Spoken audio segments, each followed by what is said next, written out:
Hi. So we're actually going to talk about the number that is affiliated with the beast.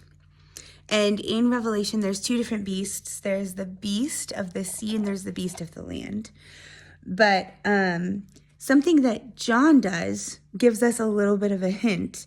And he uses something that is called Svicevin. I'm sorry, I'm not pronouncing it probably correctly, but it's also known as isosepsy or Gematria, which is basically every letter has an affiliated number in either Hebrew or Greek. And so according to that, he says the number of the beast's name is 666. Now, the crazy thing is that people all throughout history, ever since the book of Revelation was written, have speculated over what that could even mean. What is this number of his name? Because the thing is, you can like look at different nefarious people like Nero. Even Adolf Hitler qualified. And that was probably one of the earliest ones, was that they thought Nero, Emperor Nero of Rome, who had persecuted the church extremely, like horrifying, like they used Christians as human torches, and they had orgies and things with Nero. So he was a very evil man. And so his name quantified in the 666 when you put his name, the number of it all together. And even though he had been deceased by the time that the book of Revelations was penned or written, there is a lot of belief that maybe he was an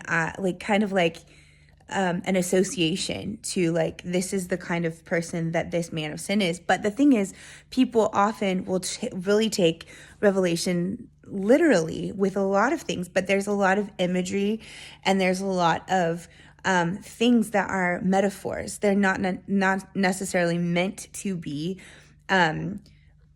considered literal. And so basically, according to Craig Coaster, it's been all throughout history that people have tried to find people, even popes and things, that were really viewed as evil, and they would use this number of their name and find that it affiliated to 666. But I really love what Craig Coaster said, because he basically said at the very end that rather than the visions giving the readers a way to discern the presence of evil as they call for to discern the presence of evil as they as an issue, it's a call for the endurance of faith of the saints. So instead of asking when the beast will appear, we might better ask when the beast's presence is not apparent, when the corruption of the religious practice is not a threat. And basically, it's a message for all generations that are confronted with the false worship and with violence. And all throughout Christian history, there has been persecution, there has been antichrist spirit that has been rampant in the church. So even though there may be very literal things to the future with an actual person that is an antichrist person that ushers in like the final days, like of like the end times, and his number quantifies to 666. There has been prototypes all throughout history, and the church has been under threat, and that's kind of the whole kind of pretense, or like the overarching theme of the book of Revelation is to really point to that this is something to look at. Like the fact that Nero was a prototype, but it was after his death, is just like, this is what you look for.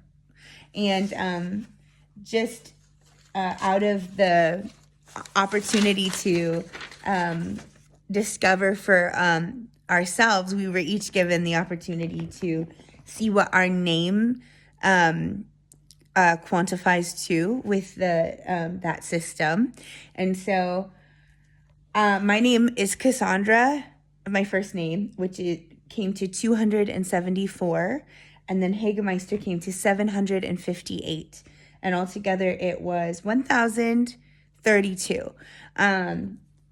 But one thing that is really interesting is that in the Hebrew alphabet, C and A are not in the alphabet at all. So those are like letters that have no quantitative value. So my first name literally had like 4 of its letters that had absolutely no value. And that was really interesting to discover. But this was really fun. It was really insightful. And I learned some new things. So it was awesome.